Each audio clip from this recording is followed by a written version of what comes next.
Hey guys, it's Dr. Conklin and I am on page 36. I'm going to do a short video today with two word problems for you. We're going to look at 23 and talk about a few things. A car rental agency rents a car for $26.20 per day, plus or addition 22 cents per mile driven. If your travel budget is $200, what is the maximum number of miles you can drive during a one-day rental? Okay, so first thing, and this is a little tricky, we're renting the car for one day. So no matter what, we're going to have to pay $26.20, which is a pretty good deal.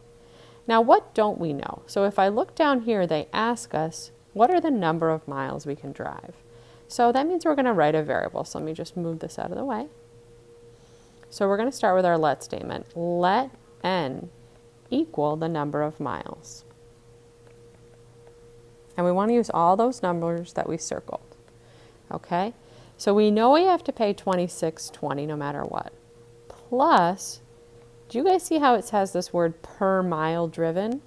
0.22. Now, the more miles we drive, the more we're going to have to pay. So I'm going to put this little n next to the 0.22n. What that means, 0.22n. Say I drive 10 miles. I'm going to do 0.22 times 10. So that means I'd have to pay $2.20. If I drove 100 miles, obviously I'm going to have to pay more. That would be $22, okay? So just sort of to give us a little bit of context. Now, if your travel budget is $200, so a budget means you don't want to pay more than that. You want to pay less than or equal to. What's the maximum number of miles we can drive in a one-day rental? So now that we have this inequality written, we can actually go ahead and solve. And you know what? I'm just going to make it a little smaller. Okay, so I'm going to take away 26.20 on both sides. And using our calculator, and again, we would strongly recommend that you guys not use your calculator on your phones, especially when you have negatives and decimals.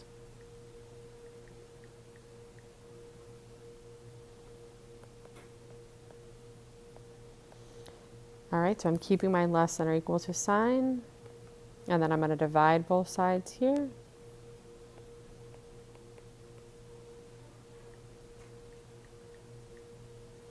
So n is less than or equal to 790 miles. So if you think about it, what does that mean? It means that we could drive 790 miles. And I would write this in a little sentence.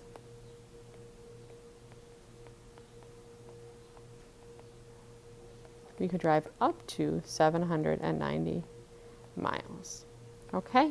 We don't want to go over that because then we wouldn't have enough money. Okay, then we're going to flip to page 38, guys. Yep, it looks like this. And we're going to just do one question here about Jaquel. And again, these are great questions because they're very similar to what you're going to see on the test. Jaquel decided that he would spend no more than $120 to buy a jacket and sweatpants. The price of the jacket was $20 more than 3 times the price of the sweatpants. Find the highest possible price of the sweatpants. So this is a great hint here, guys. Do you see how in the question they asked us for the price of the sweatpants? So we're going to write our let statement. Let x equal the price of the sweatpants. Okay, so he doesn't have more than $120, so we'll sort of just put that to the side here. If the price of the jacket was 20 more than, so we have the price of the jacket, and, or addition, he's going to be buying the sweatpants too. Okay, so let's write an expression for the jacket. The jacket was 20 more than. So 20 more than we know means to add 3 times the price of the sweatpants.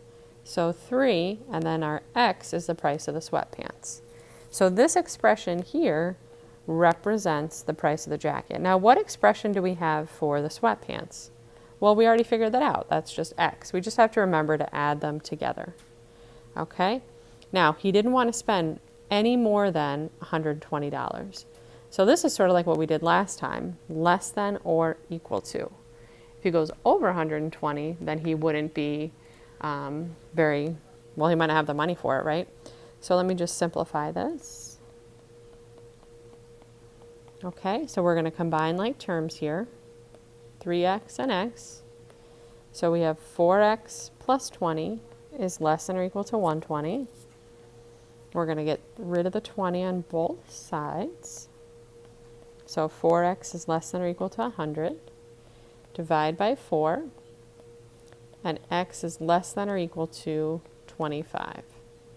Okay, so what's the highest possible price of the sweatpants? The highest price for the sweatpants would be $25. Okay, and actually let's just write a little sentence there. So